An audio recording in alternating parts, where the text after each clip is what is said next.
type of traders and also the chart frame you need to be looking at. In general, there are three types of traders: the long-term traders, swing traders, and scalpers slash day traders. Long-term traders tend to hold their positions for a very long period of time. This can be from 9 months to a year or even more. And because of the duration at which they're holding their trades, they need to be looking at one of the highest time frame periods, either the weeklies or the dailies. And what this means here, as far as the 1 year daily, means each candlestick represents a period of 1 day, and the chart is over a frame of 1 year. And here's an example of how that would look. This is Microsoft on a 1 year daily chart. Each candlestick here represents one full day of price action, meaning you have the low, the open, the close,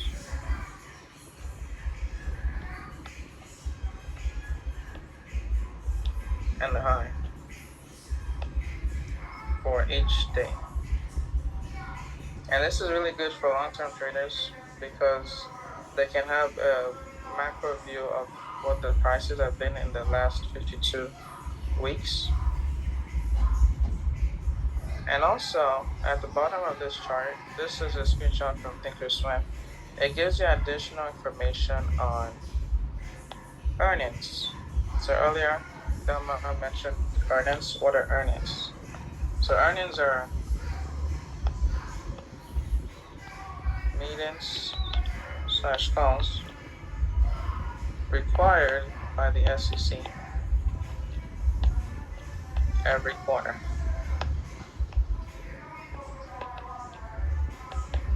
So essentially 4 times a year. And on this calls, the company shares information about profits, losses, earnings, relevant news, maybe a change in their techniques, procedures, organization, and so much more. So on this earnings, there is a lot of volatility because new information about the profit of the company causes a lot of buys and sells into that company. So imagine you have the company ABC. First quarter, they're making $1 per share. Second quarter, $1.10. And then all of a sudden, in the third quarter, they're making $3 per share. How do you think the market is going to react to this information? It's going to cause a spike because of so much interest in this huge change. So earnings causes a lot of volatility for that reason.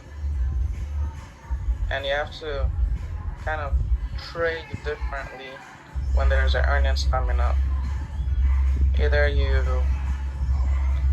take some specific types of plays like calls and puts at the same time, or you try to enter earlier and work it up based off of the IV, which Thelma mentioned earlier. So here I can see information on the IV, not the IV, the earnings. This is $1.51, and this is the price per share. So $1.51 here on Microsoft, $1.40, $1.46, and then $1.82. And the time at which this happened, you can also correlate it to the chart to see what changes happen. Did the stock price shoot up a lot? Was it relatively the same? or did they drop? So this is very good information for analysis. And the other information you can see here is the dividends.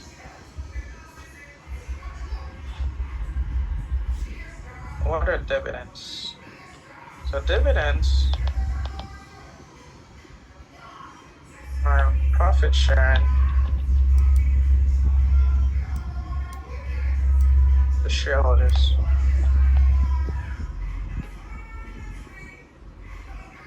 As simple as it can be. Here I have 51 cents. 51 cents here as well. 51 cents and 56 cents. And what this means is for every 1 share of Microsoft that you own, you would have 51 cents automatically deposited in your account. And this is the company giving back to its shareholders. Not all companies give dividends, but the ones that do need to specify what their amount is. And this is not fixed, as you can see. This can go up, can go down, or on very bad cases, it can be completely cut as well. And dividends are only paid out to people that are holding the stock past the dates, called the ex-dividend dates.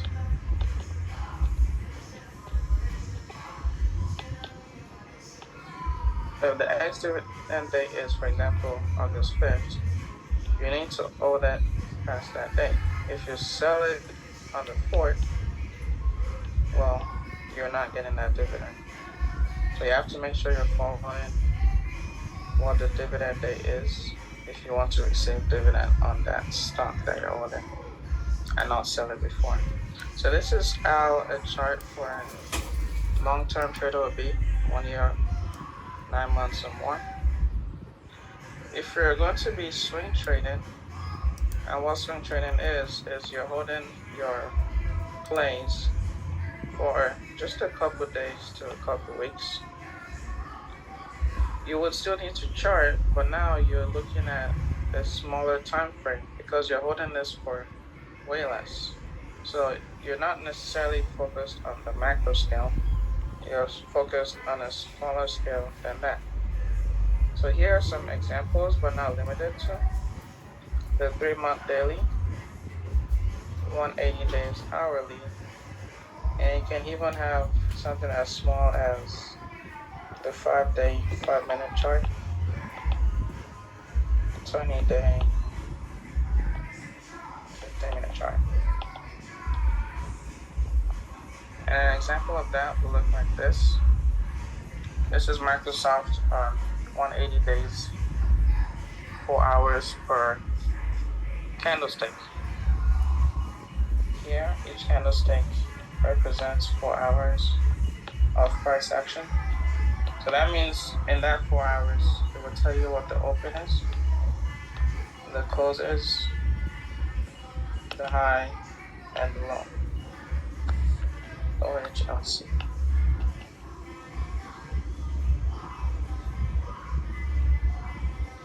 You also have some additional information if it shows up within that time frame of the dividends,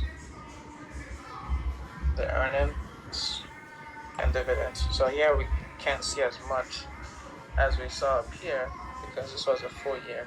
Here you may or may not get as much information, but you can always start from here on the 1 year daily and then go down to a smaller time frame, which is what I always recommend.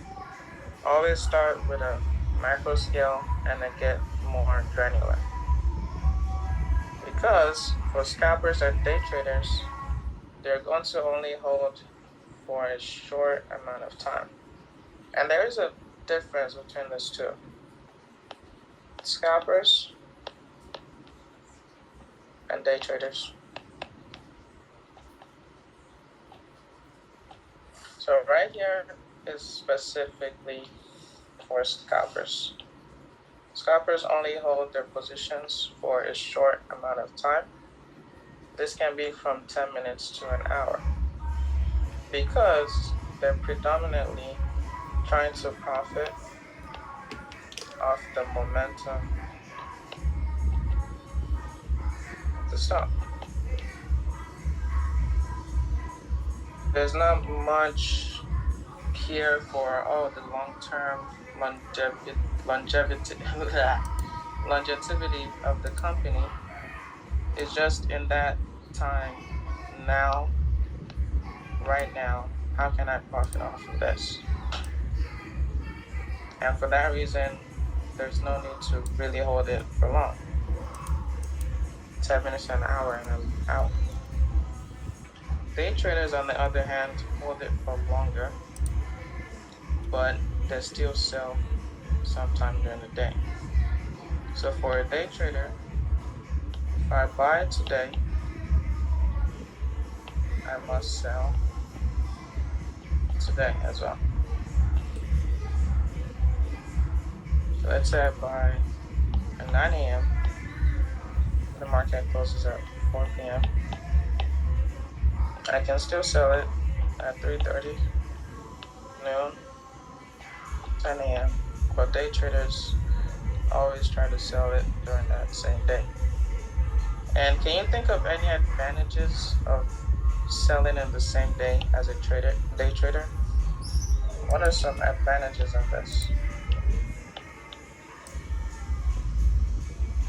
From what you learned from the previous section, are there any advantages to selling on the same day? To not incur so many fees. Okay. Not incur so many fees in terms of what? What exactly is eating out of your... The theta. Exactly. Thank you. That's the keyword I was looking for. This is theta. Because theta affects you on a daily basis. So if you sell it the same day you bought, guess what? You will have the effects of theta, of which a swing trader would have as well. And there are a few more advantages which I will explain on the chart for the day trader. This is what a day trader's chart is going to look like. You have 3 sections here. The first section is your pre-market. This is before 9:30 a.m. Eastern, starting from 4 a.m. Your second section is the actual market hours.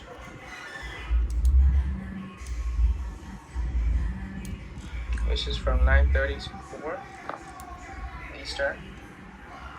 And from 4 to 8, you have your after hours. And the reason this is important is because options can only be bought and sold during this market hours. Shares can be sold at any time and also bought at any time. But options you can only trade during market hours. So essentially, if I were to buy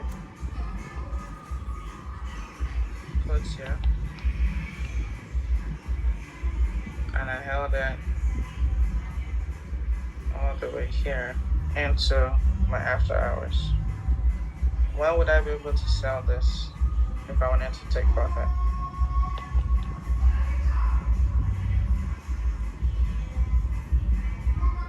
But the options in the morning.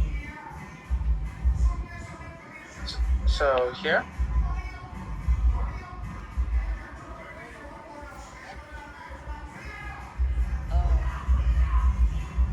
or here? Market open.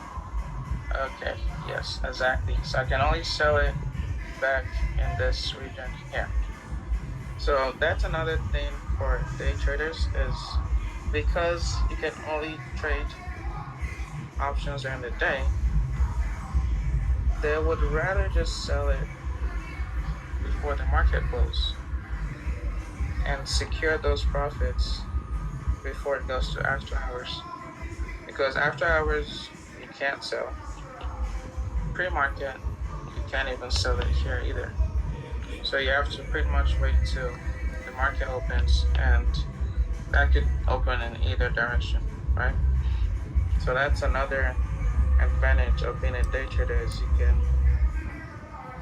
quickly exit after your entry and not have to wait for that overnight influence. But on that same note, there's also a disadvantage to it. Let's say you're in this put, right? You get that same position. And typically, this is when most news come out. Pre-market and after hours. Let's say the news came out like, oh, this company is in so much trouble, they're going bankrupt. What is going to happen first to the value of their shares? Is that going to go up or down? We'll go down. It'll go down. Now, if this is going down, is your puts making you more money or less money?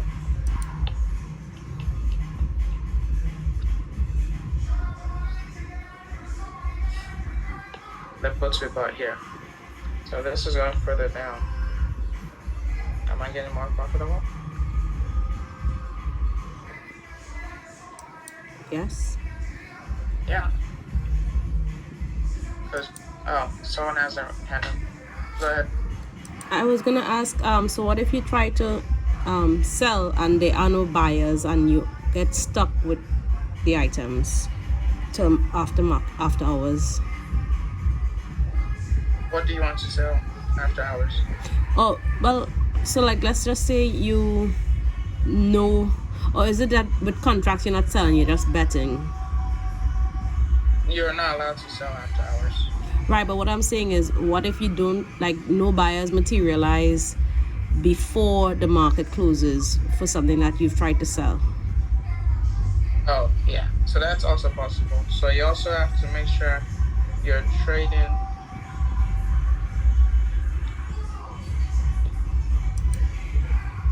Yeah, if there are no. Yeah, okay. So right here is where you say you're trying to sell.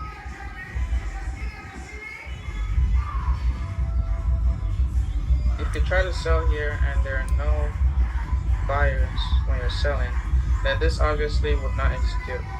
And if it doesn't execute, then you'll be forced to hold over night. So what you do there is you try to only trade stocks that have a high volume. So if you stick to high volume tickers, this is guaranteed to sell. But if you trade something with low liquidity, then you have the risk of falling into that scenario which you just mentioned. But for something like Amazon, our example here, this is very unlikely to happen. Okay. It's not to execute for sure, unless you set a higher price to sell. If your contract was worth 10 here, and then here is worth 15, but you're trying to sell it for 17, then this is a case for